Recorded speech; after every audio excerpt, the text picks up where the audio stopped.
আগামীকাল তৃণমূলের প্রার্থী তালিকা ঘোষণা হতে পারে বলেই খবর পাওয়া যাচ্ছে। আজকে বিজেপির প্রার্থী তালিকা প্রকাশিত হলো।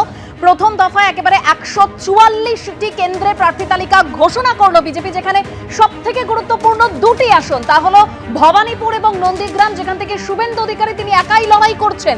অর্থাৎ বারবার যেরকম বলছিলেন যে এই বিধানসভা ভোটেও কি তাহলে মমতা বন্দ্যোপাধ্যায় এবং শুভেন্দু অধিকারীর দ্বৈরথ আমরা দেখতে পাবো। এখন তা সময়ের অপেক্ষা, কারণ তৃণমূল এখনো প্রার্থী তালিকা ঘোষণা করেনি।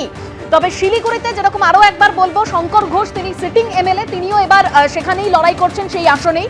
পাণ্ডবেশ্বরে প্রাক্তন বিধায়ক জিতেন্দ্র তিওয়ারি পাণ্ডবেশ্বর থেকে এবার তিনি লড়াই করছেন। খড়গপুর সদরে বিজেপি প্রার্থী দিলীপ ঘোষ তিনি লড়াই করতে চলেছেন, তাকে আবার ফিরিয়ে আনা হয়েছে। আমার নামটা বেরোনো মানে আসানসোল দক্ষিণে শুধু যে অগ্নিমিত্রা পাল প্রার্থী এটা কিন্তু নয়, কারণ অগ্নিমিত্রা পালের সেই ক্ষমতাই নেই আমার কার্যকর্তা ভাইরা বোনেরা, আসানসোল দক্ষিণের সাধারণ মানুষ তাদের সমর্থন ছাড়া যেটা। সুতরাং আপনাদের কাছে আমার হাত জোর করে নিবেদন, আগামী 2026-এর ভোট এটা একটা ইলেকশন নয়, এটা জাস্ট একটা বিধানসভার ভোট নয়, এটা কিন্তু বাংলার মানুষের অস্তিত্বের লড়াই। It's a matter of a survival. আজকে বাংলার সভ্যতা, ঐতিহ্য, ভদ্রতা, ইতিহাস সবকিছু মুছে দেওয়া হচ্ছে।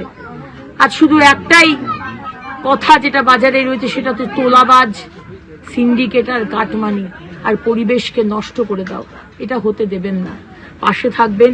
আপনাদের আশীর্বাদে, সবার আশীর্বাদে আসানসোল দক্ষিণ যাতে জিততে পারি।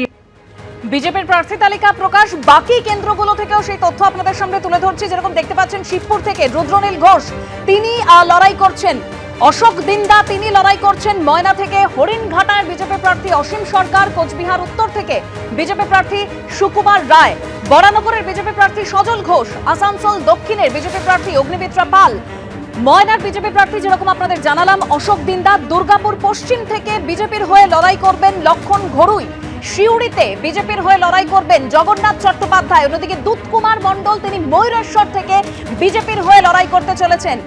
ডাবগ্রাম ফুলবাড়িতে বিজেপি প্রার্থী শিখা চট্টোপাধ্যায়, দীপক বর্মন তিনি ফালাকাটা থেকে লড়াই করবেন বিজেপির প্রতীকে, দীপক কুমার হালদার তিনি ডায়মন্ড হারবার থেকে বিজেপির প্রতীকে লড়াই করবেন, রাসবিহারী কেন্দ্র থেকে বিজেপির প্রার্থী স্বপন দাশগুপ্ত, নারায়ণগড় থেকে বিজেপির প্রার্থী রমাপ্রসাদ গিরি, নানুর সেই কেন্দ্রে বিজেপির প্রার্থী খোকন দাস, ঘাটালে বিজেপির প্রার্থী শীতল কপাট, শালতরায় বিজেপি প্রার্থী চন্দনা বাউরি, দুবরাজপুরে বিজেপি প্রার্থী অনুপ কুমার সাহা, বোলপুরে বিজেপি প্রার্থী দিলীপ কুমার ঘোষ। অর্থাৎ প্রথম দফায় 144 কেন্দ্রে বিজেপি প্রার্থী ঘোষণা।